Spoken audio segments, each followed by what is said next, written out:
Hey guys, welcome back. This is actually my second video. This is my very first pull list, so welcome.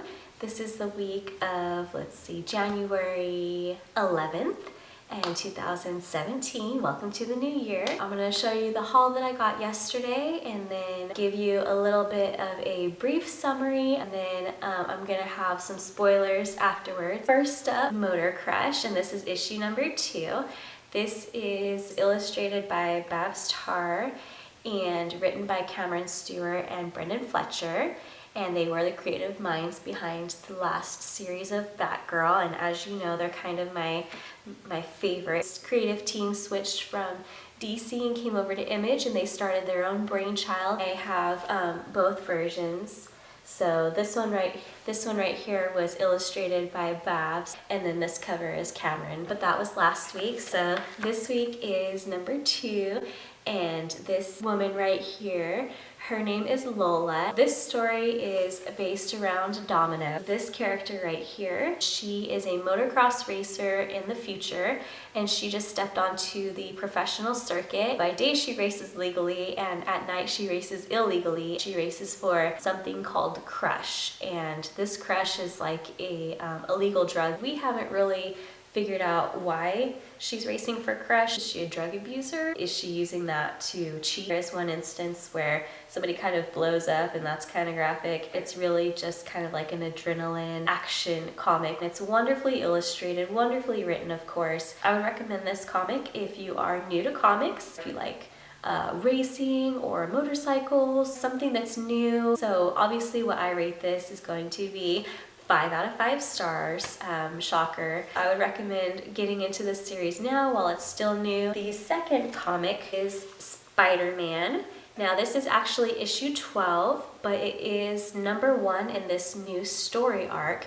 And I think this is something new that Marvel is doing, to where this isn't a brand new series, but they are putting number 1, and I think that that's just to let them know that it's okay to jump in at this point. I don't read Spider-Man. The only Spider-Man universe character that I really like is Silk. I'm not reading her currently just because I'm not super interested in the art. Obviously Spider-Gwen, like what person isn't interested in Spider-Gwen right now? To be honest, when it comes to the Spider-Man universe, I really kind of stay away from it just because it's a huge universe and it has a lot of like parallel universes. Yeah, I just think it makes it too easy for a cop-out to be like, oh, well, they came from this universe. Oh, okay. Well, I was enticed to pick up this issue just because, I mean, it's the Miles version of Spider-Man and Gwen in the infamous like Spider-Man kiss, and I'm like, what is happening? I didn't know that they were together. I was a sucker and I was enticed by the cover and I bought it.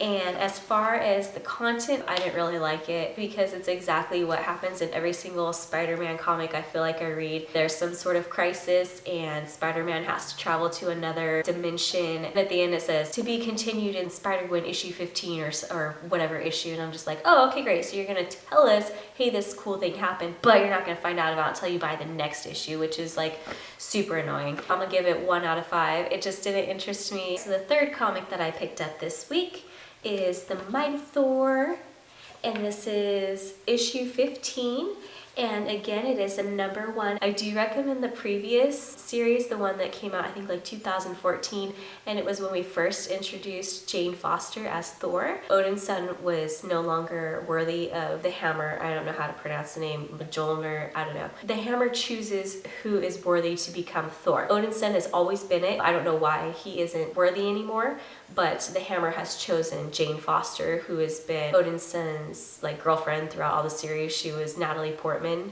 in the movies. So with this particular issue, it's not a spoiler, it's something that you've known this entire time, but Jane Foster, when she's in her mortal form, she has cancer. She's getting worse and worse, but when she wields the hammer, she becomes Thor and she becomes this almighty god. This particular story arc is talking about this character right here. His name is Gladiator, and he invades the Rainbow Road, which is the entrance to Asgard, which is Thor's land. He says he is there on a mission from the Shi'ar Imperium, forgive me for the pronunciations. He's there to defeat the Asgardians and take Thor as captive. I actually really like the artwork that's in this comic. I give kudos to the colorist, Matthew Wilson. The artwork is really great too. So its artist is Russell Dodderman and the writer is Jason Aaron. I really like this new installment with Jane Foster being Thor. I do wish it had more violence just because I feel like it would be more realistic. Out of 5 stars, I would probably give it 4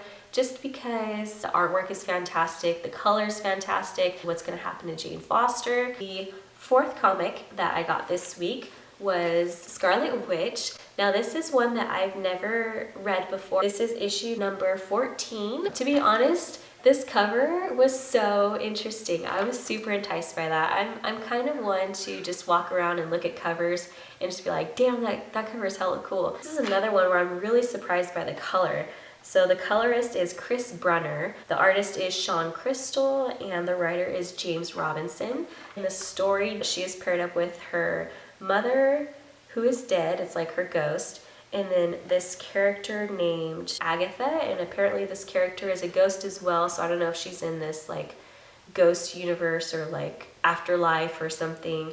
They're trying to save their goddess, and their goddess is the one that gives them their witch powers. So they're trying to save the goddess from this thing called chaos. I don't really like comics that have a problem in the beginning of the issue and then it's resolved by the end of the issue. When you only have maybe 20 pages, it's just kind of disingenuous. It's kind of boring. I'm gonna give it 1 star out of 5. The 5th comic that I got this week, this one was actually one that came out last week. I just missed picking it up.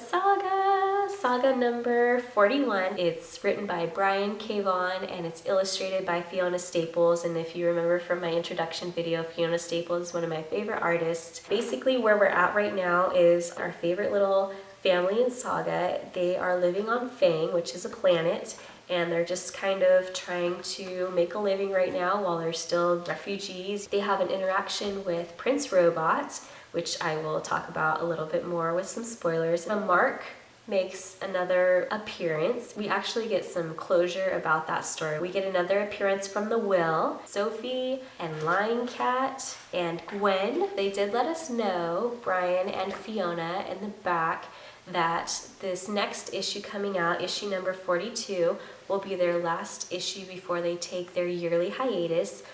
They usually take 2 hiatuses a year, and they take one around this time, and then they also take one around the summertime. If you are trying to get into Saga, this would be a fantastic time. They also did reveal that they're coming out with their 2nd hardbook trade, which is going to get you mostly caught up. A trade is a collection of issues, and it's put together in one book. In April, they're going to be coming out with their hardcover volume 2.